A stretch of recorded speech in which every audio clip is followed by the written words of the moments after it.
Primer fragmento de la novela El ángel de la sombra de Leopoldo Lugones. Segunda parte. Capítulo 5. Ignacio Sandoval, médico de la familia y amigo íntimo de don Tristán con quien se tuteaba, aunque tenía 15 años menos, había convertido aquel café de sobremesa en obligado prólogo de la tertulia del club, a la cual ambos acudían con idéntica regularidad, sin perjuicio de considerarla invariablemente aburrida. Vinculado a doña Irene por cierto lejano parentesco que solo bromeando mencionaba, viudo sin hijos desde la juventud, contrajo hacia aquella familia un afecto rayano en ternura para los dos jóvenes, aunque jamás excedido de la mesura profesional. Siempre jovial, a despecho de canas precoces cuyo gris metálico obscurecía más aún el rostro cetrino, de curtida magrura y larga nariz, su afable charla parecía estar borrando constantemente en aquella faz, la ruda fiereza que le sobrevenía con el silencio. Gesto de los Mauleón, que fueron piratas pretendía por afligir a su parienta. Claro está que le consultaron el proyecto, sabiéndolo informado sobre los antecedentes del profesor, y que lo aprobó sin ambajes, considerándolo en lo íntimo, excelente remedio contra el pertinaz aislamiento de Luisa, motivo para él de recóndita inquietud. Ya había recomendado que lo evitaran. Pero según respondió doña Irene, nadie conocía mejor la invencible obstinación de aquel capricho. Me parece muy agradable, muy útil, y competente como ninguno el catedrático, ya que M. Duvart se ha puesto, el pobre, tan viejito. Creo que Suárez Vallejo aceptará, porque debe estar un poco harto de su clientela bajo cero. Sonrió con su propia alusión de doble sentido termoclínico, agregando por advertencia. Con todo, será mejor que lo hables tú, Tristán, o más bien Marta, para salvar el escollo quizá difícil del arreglo. Porque supongo, afirmó Luisa con categórica serenidad, que no vamos a cometer la grosería de proponerle una tarifa que no aceptará nunca. No veo, entonces, cómo, balbuceó don Tristán, ahogando a medias su frase en el humo del cigarro que encendía.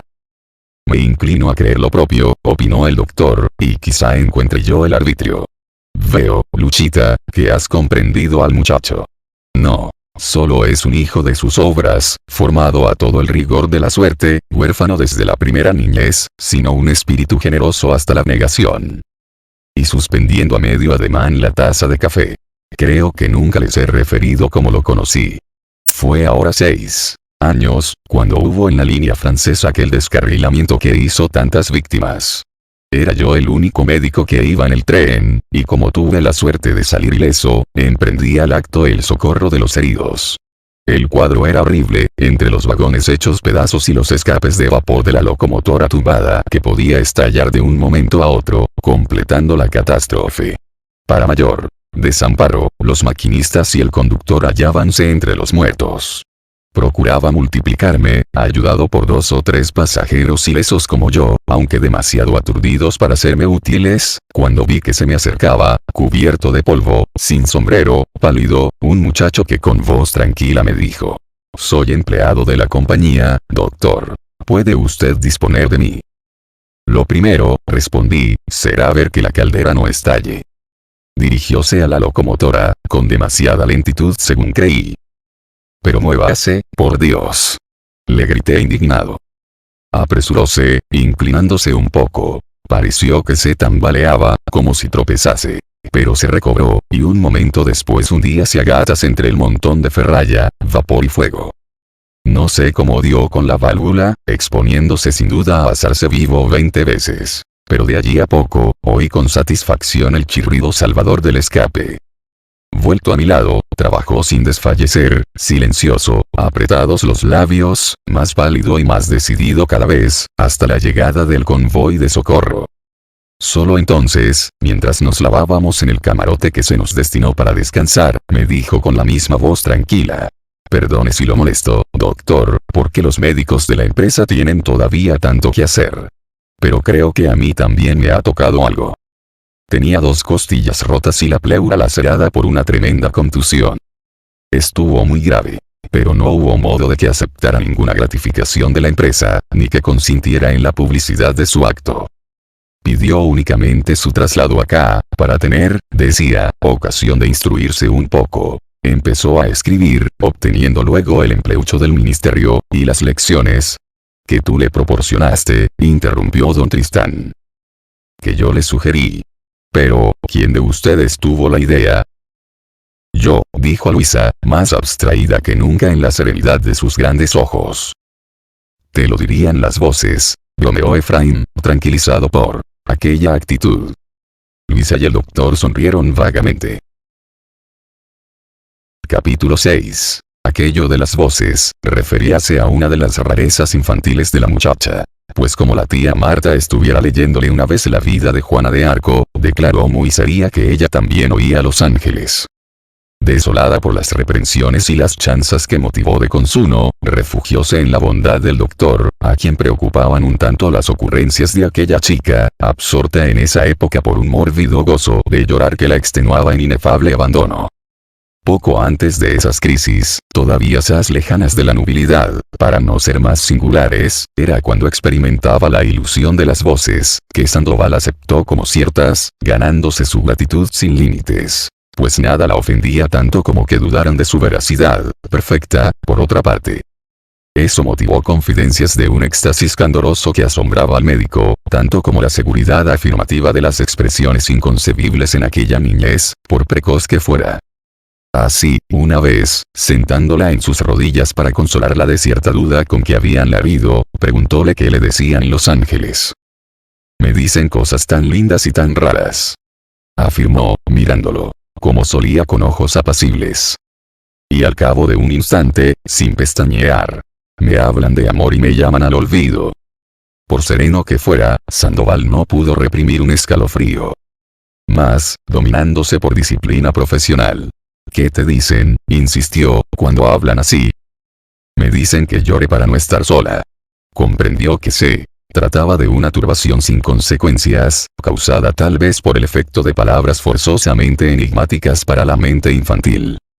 Pero, no sintiéndose satisfecho del todo con su propia explicación, preguntó por confirmarla. ¿Y cómo son los ángeles? No son como nada. Son unas listas azules en la oscuridad. Todas sus dudas disipáronse entonces. Era un caso infantil de imaginación divergente. Pocos días después, la criatura, ligeramente indispuesta, copiaba junto a la estufa del comedor una lección atrasada, ocupando con libros y cuadernos la cabecera de la mesa. El médico acababa de aprobar la precavida reclusión, y doña Irene había ido por el termómetro. Sin levantar la cabeza del cuaderno, en el cual seguía escribiendo al parecer, Luisa dijo. ¿Sabe lo que me hablaron anoche? M. Duvarde está unido a mi destino. La aproximación entre los ángeles y el profesor, que envejecido ya entonces, habíase retirado de la casa en un acceso de mal humor profesional, era demasiado cómica para no sonreír. Siempre inclinada, Luisa lo advirtió, no obstante. Y poniéndose bruscamente sombría, añadió con voz glacial. Pasado mañana cumplo 11 años, no vaya a mandarme nada. No quiero que nadie se moleste más por mí. Retrájose en adelante, como nunca estudiosa, hasta no abandonar sino por momentos la habitación aislada que habían debido concederle, al fondo de la casa, para evitarle una congoja. El pavor de la luna cuya claridad directa no podía sufrir, y que solo desde allá era invisible. Mientras una ancha ventana abríase con buena ventilación sobre la quinta. Autorizada por Sandoval, gracias a ese detalle higiénico, aquella instalación, que Luisa no dejaría más, absorbió entonces, en una especie de hurañía hostil, su almita exaltada. Sintióse, en cambio, con desconocida felicidad, mucho más dueña de sí misma. Y ante la sombra de la noche, parecíale que en la reja de la ventana, donde apoyaba durante horas la frente, para contemplar las estrellas, realizándole un cuento sin principio ni fin, incrustaban los brillantes de una corona. Capítulo 7. Largo tiempo estuvo ofendida con el doctor, hasta que una desgracia la aproximó de nuevo. Cierta chicuela expósita, que doña Irene aceptó criar, destinándola para camarera de su hija, cayó grave de tifoidea. Luisa, que hasta entonces no había hecho gran caso de ella, sintió despertársele repentina piedad, al saberla aislada en el hospital de niños. Y harto discreta para no insinuar siquiera un proyecto de visita, decidió perdonar al doctor, mediante la promesa de una atención especial, implorada con ternura casi violenta. Sandoval debía traerle noche a noche su impresión y hasta una copia del diagrama febril, que ella recorría palpitante de compasión, seca la garganta, bajo la angustia de un invencible presentimiento. Hasta que un día, enervada por la lentitud para ella inicua del mal, arriesgó la petición imposible, afirmando al doctor con suficiencia desconcertante: no podemos dejarla morir así. Conforme, hijita. Pero al pabellón de aislamiento no se puede entrar, aunque yo lo quisiera. De ningún modo. No, Luchita. Enmudeció, resignada de pronto. Pero al día siguiente muy temprano, la camarera de la tía Marta, primera en levantarse, veíala aparecer ya vestida como para la escuela, con un paquete que le entregó, mientras decíale: acompáñame al hospital. La Flora se muere. Fue tan imperioso aquel acento de opaca nitidez, que la criada obedeció sin réplica.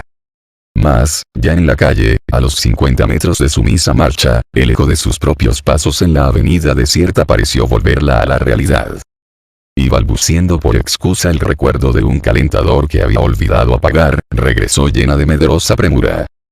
Cuando la tía Marta, advertida de aquel propósito, asomó a la puerta, la criatura, firme en la acera, duro el rostro, congelada en alabastro su palidez, imponía una dominación seráfica. Hubiérase dicho que la vibración de su impaciencia generosa, desprendía la del suelo como un resplandor de voluntad. Obedeció al signo con que la llamaron, comprendiendo lo inútil de la resistencia. Pero la tía nunca pudo olvidar la arrogancia dolorosa de su mirada. Llevaba en el envoltorio un vestido blanco y una muda de ropa limpia. Al atravesar el patio, sin que mediara ninguna pregunta, inútil por lo demás, afirmó con entereza: mándenle entonces ustedes a la Flora ese vestido blanco que le gustaba, para que se muera contenta, porque hoy se va a morir. Pero qué ocurrencia, criatura. No es ocurrencia. Anoche vino. Buscaba algo. Pasó junto a mi cama y yo la oí. Una de tantas, pensó la tía, recordando las extravagancias habituales. Para evitarle reprimendas, cayó a su hermana el conato de escapatoria. Pero como la enferma murió en efecto esa tarde, la misma Luisa refiriólo por la noche a Sandoval, delante de todos. Lo que nunca quiso decirle fue cómo había oído lo que pretendía, afectada quizá por los reproches que suscitó su propia franqueza. Lo cierto es que no volvió ya a hablar de las voces. Fue pasando el tiempo. La crisis devota que el doctor esperaba para la adolescencia, no se presentó. Y a los 18 años, la ya hermosa muchacha solo conservaba de sus rarezas, si tal nombre merecía, el excesivo retraimiento social motejado de orgullo por los extraños, aun cuando no era más que un dulce pesimismo. Capítulo 8. Me alegro, Sandoval, que haya buena la idea de tomar como profesora Suárez Vallejo, afirmó doña Irene. Por más que a este caballero, añadió, por su hijo le parecía inconveniente. Inconveniente no, mamá. Lo que sería, y creo, es que debe reflexionarse antes de introducir un extraño. No basta que sea inteligente, culto, escritor, si quieres. Ya sabes que el linaje no me ocupa como a ti. Pero aunque la apariencia, los modales de ese muchacho, causan buena impresión, nada sabemos de sus antecedentes. Eso lo encuentro muy justo, apoyó don Tristán, calándose los lentes con energía. Yo también, convino el doctor. Pero conozco los antecedentes de Suárez Vallejo, a quien, como a todo el que vale, no faltan detractores, y les puedo garantir su conducta. Ah, ¿sí? ¿Murmuran algo? Preguntó don Tristán, tomando al propio tiempo que el médico, gabán, sombrero y bastón. La llegada un tanto ruidosa de Adelita Foncueva, cuya entrada, en arranque de pájaro, era siempre efectista y gentil, cortó la respuesta. Pero Sandoval, aprovechando a la vez el ligero tumulto, aseguró a su amigo con evasiva prontitud: ahora, en la calle, te diré. Luisa enrojeció ligeramente. Única en oír la frase, había comprendido lo que insinuaba sobre el origen del profesor. Mientras los fieles contertulios encaminábanse al club, la recién llegada comentaba con los otros el oportuno proyecto. Linda, traviesa, un poco engreída de su lujo y su juventud, era a no dudarlo más bonita que Luisa, aunque menos interesante. Verdadero pimpollo en que la vida se gloriaba con delicia triunfal. Todo en ella expresaba la dicha, desde la boca pequeña y dulce hasta los ojos de antílope en que se azoraba la suavidad de la promesa. Su encanto virginal era un verdadero esplendor de aurora. Su gracia embellecía la serenidad de los ancianos y hacía saltar como cabritos los corazones juveniles, cuando en reída claridad granizaban su alegría los dientes luminosos. Vestía muy bien, con cierto retargo que por lo demás sentaba mucho a su tipo, y ávida de seducir, por dominio, que no por gentileza, no olvidaba detalle, desde la intención del reojo hasta la coquetería del pie. Nadie conocía con arte más instintivo, que es decir más perfecto, la atracción de la ingenuidad rebuscada. Admirada por Luisa con sinceridad, como una muñeca preciosa, ponía aquella en perfeccionarla una verdadera complacencia de hermana mayor, aun cuando tenía 2 años menos. Solo disentían en el detalle del perfume, que Adelita cambiaba según la moda, habiendo pasado últimamente de la volcamería al Jockey Club, intensos y complicados. Mientras su amiga conservábase fiel a la nobleza ligeramente sombría del ámbar, casi místico en su espiritual vaguedad. Así había resistido la tentación pueril con que la otra quiso inducirla a sustituir ese perfume de abuela, por el capitoso buque Loise que debía corresponderle. Todo eso denunciaba la cultura un poco fútil de la chica, nada dócil por lo demás en su propia ligereza. De suerte que la ocurrencia de la tía comportaba un feliz acierto. Pero si Adelita la acogió con entusiasmo, su impresión no era favorable al profesor. Parecíale, en suma, demasiado filósofo. Y, luego, no lo calificaré de antipático, no, pero lo hallo, ¿cómo diré? Un poco fortacho. No sé, demasiado ancho de espaldas, el pelo demasiado corto, y tan renegrido, y unas cejas que dan miedo de juntas. La frente, sí, la tiene despejada. Una hermosa frente. Claro, algo ha de tener, comentó, echando una ojeada comparativa sobre Efraín, pero mira con una tranquilidad tan segura, que choca, que ofende, porque es una arrogancia. Y ese aire de estar siempre pisando la tierra como si fuera suya. Y las manos, señora. Unas manos tremendas, con los dedos que parecen fallevas. Mamá dice que son de pianista o de espadachín. Yo le encuentro algo de comandante. Pero Adelita rió. Efraín, qué implacable está con el pobre Suárez Vallejo. Implacable porque no lo hallo buen mozo. Puede ser, pero no le niego su preparación ni su talento. Eso es lo razonable, Adelita, aprobó la tía Marta. Con todo, la chica insistió aún en sus reparos. Los ojos demasiado negros, la boca demasiado gruesa. Lo único que le hallaba distinguido era la palidez. Advirtiendo que se había manifestado un tanto excesiva, quizá, insistió sobre el mérito intelectual del profesor. Un talento brillante, una erudición, ¿quién va a negar? Procuraré no desmerecerle como discípula. Quizá no me gusta, porque no lo entiendo. Como soy tan ignorante, añadió, coqueteando visiblemente con Efraín. Es más para ti, Luisa, más de tu temple, podré decir, feudal. Y con homenaje irónico, que no excluía un cordial acatamiento. Es de los que prefieren como tú, Beethoven a Chopin. Luisa la miró con grave ternura. Capítulo 9. Suárez Vallejo mismo, hablado al fin por doña Irene, evitó sin saberlo el punto difícil. Con el mayor gusto, si ustedes me creen útil. Pero, sobreentendido que no se trata de pasar lecciones a tanto la hora. Ni siquiera del reloj con monograma, al finalizar el curso agregó festivamente. Doña Irene no pudo menos de admirar, tanto como su dignidad cortés, la hermosura viril de su boca gruesa. Por otra parte, el doctor Sandoval había dado con el arbitrio que dijo. Suárez Vallejo, empeñoso siempre, deseaba seguir el curso diplomático que exigía la ley a los cónsules generales, con obligación de practicar sus 2 años en una escribanía de la matrícula. Adscripción bastante difícil de conseguir. Pero don Tristán, aunque no tenía ya bufete abierto, conservaba muchas vinculaciones curiales, siendo entre ellas la mejor una de cierto antiguo procurador suyo, Fausto Cárdenas, a quien echó con felicidad el empeño. El tacto del adjunto hizo lo demás, y a los 15 días, él y Cárdenas eran ya buenos amigos. No costaba eso mayormente, cayéndole en gracia al escribano, recio criollo que parecía aventar la espontaneidad con su renegrido pelo, echado todo hacia atrás para más despejo de la ancha cara morena. Era hombre de primera impresión, y justificábala por cierto su perspicacia, exenta, no obstante, de vanidad, hasta resultarle una malicia plácida que reía con sus ojos de amarillez perruna, mientras el bigote entrecano y rudo decidíale un gesto casi terrible. Campechano de suyo, gustábale, sin embargo, la expresión sentenciosa, que en los casos difíciles solía ser una cita de cierto tío suyo. El finado coronel Cárdenas, quien me crió y formó, recordaba satisfecho. Capítulo 10. Durante 6 semanas las lecciones progresaron, gratísimas, con intermedios de charla y de música, dando a las tardes de viernes y domingos tan imprevisto encanto, que de común acuerdo agregaron una reunión la noche del miércoles.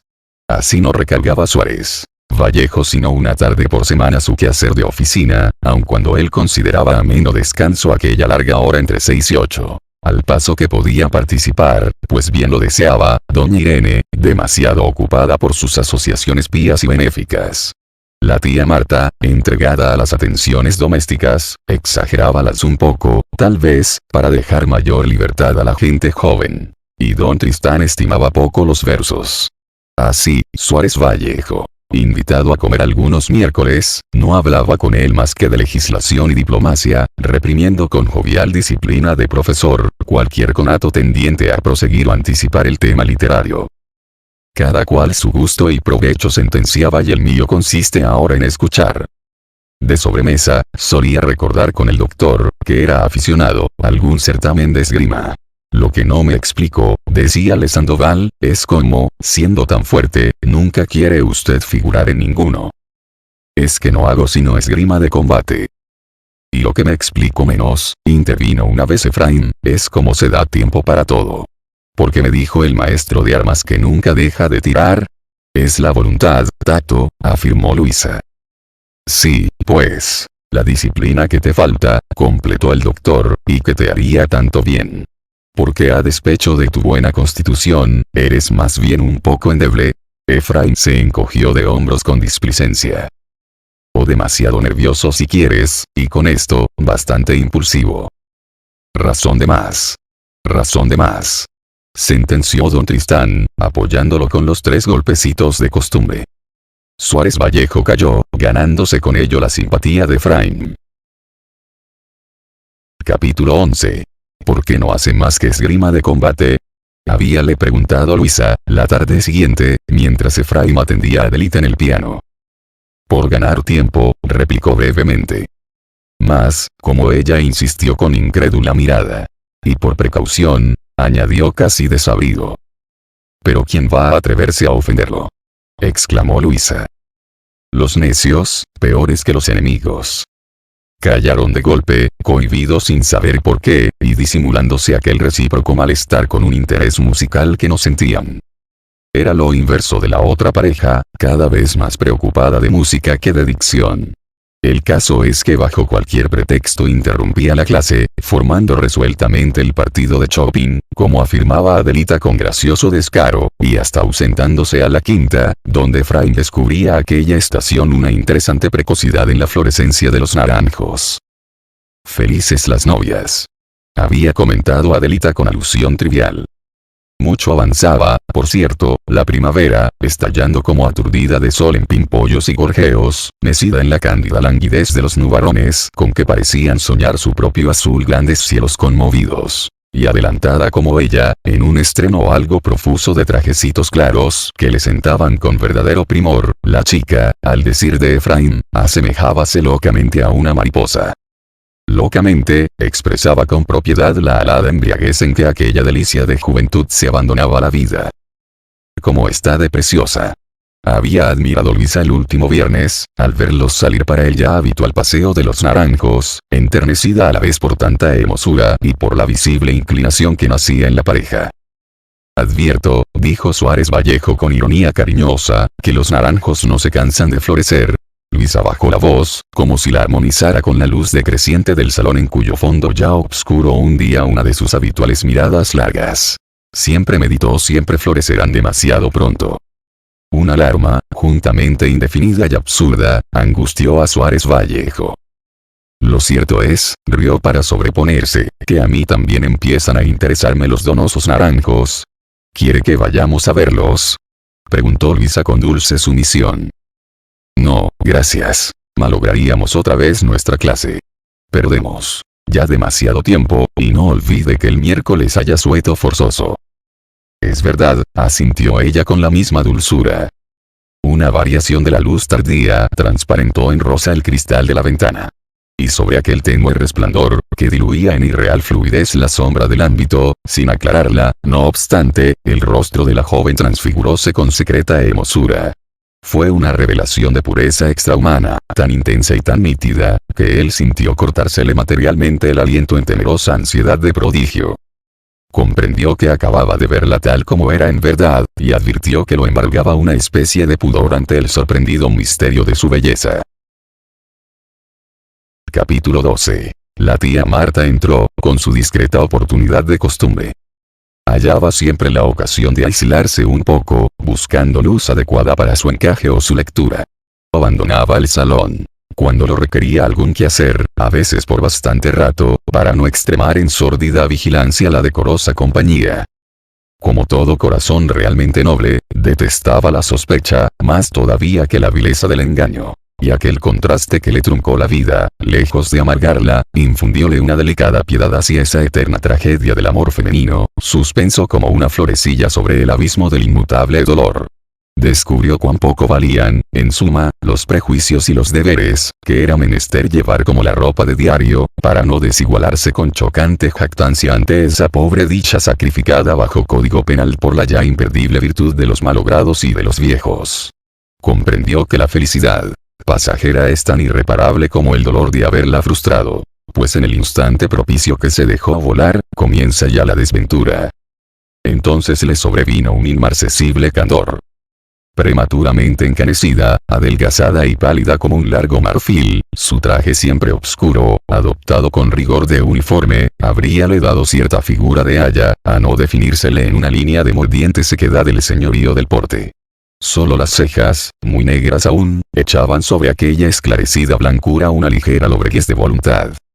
Teníanla por democrática y hasta libre pensadora, aun cuando nunca expresaba ni discutía ideas. Y su práctica religiosa, limitada a cumplir con la iglesia, explicábase de suyo por la administración del hogar que doña Irene le dejaba. Aquella tarde, como notara que en el salón había ya demasiada obscuridad para seguir tejiendo su encaje, encendió una lámpara de pantalla muy baja, a fin de alumbrar mejor la malla menuda. El extremo opuesto, donde conversaban Luisa y el profesor, quedaba en la sombra. Ellos también, contagiados por la desaplicación de la otra pareja, olvidaban cada vez más la clase, no obstante los buenos propósitos de aquel. Sensible al interés que inspiraban a Suárez Vallejo sus visiones de chicuela, Luisa habíale referido su infancia. Erále grato confiarse a la resuelta lealtad que de él emanaba con impresión casi física. Sentíalo, sin precisarlo, digno de su verdad. Su reserva, nada esquiva por cierto, constituía una especie de sucinta elegancia que le resaltaba como un temple en el desembarazo conductivo del andar. Y aquella impresión era tan evidente, que si bien Luis advirtió a poco la falta de reciprocidad confidencial, siendo ella sola quien lo contaba todo, parecióle muy natural que él no le debiera ninguna atención por eso. A veces temo cansarlo, decíale con risueña franqueza, o que vaya a sentirse conmigo demasiado profesor. Me da por preguntarle todo, como los chicos. Y ante la afable autorización con que él desvanecía su escrúpulo. Es que hay tanta seguridad en lo que usted dice.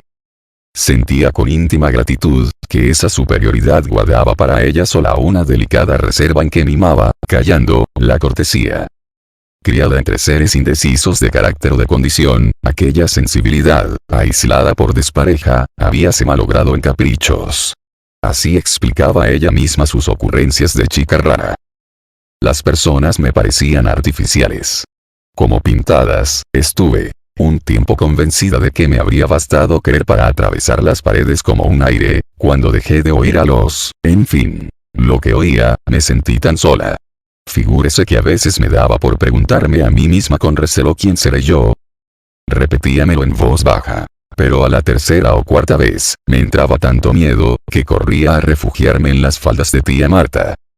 Después, el trato con las personas de nuestra clase me convenció de que somos muy poca cosa. A falta de mis fantasías, busqué novelas. Pero solo me dieron la noción de las muñecas que nunca tuve. Las regalaba todas, como mis trajes. Y eso que era coqueta. Pero a mi modo. Algún día le contaré. La soledad interior en que siempre viví, me ha enseñado la dulzura de la muerte. Suárez Vallejo, fugazmente alarmado otra vez, admiró la precisión de su palabra. Fui así desde chica. El doctor se divertía en hacerme hablar. Pero no es mérito propio. Me pasa como con las cosas que aprendo. Es como si otra persona recordara y hablara en mí. A veces yo misma me asombro de lo que digo. Eso no es más que inteligencia. Por no decir talento, para evitarle la sospecha de una alabanza cursi. Nunca sospecho de usted, afirmó Luisa sencillamente. Callaron un momento, mirándose con franqueza cordial. La verdad es que eran ya grandes amigos.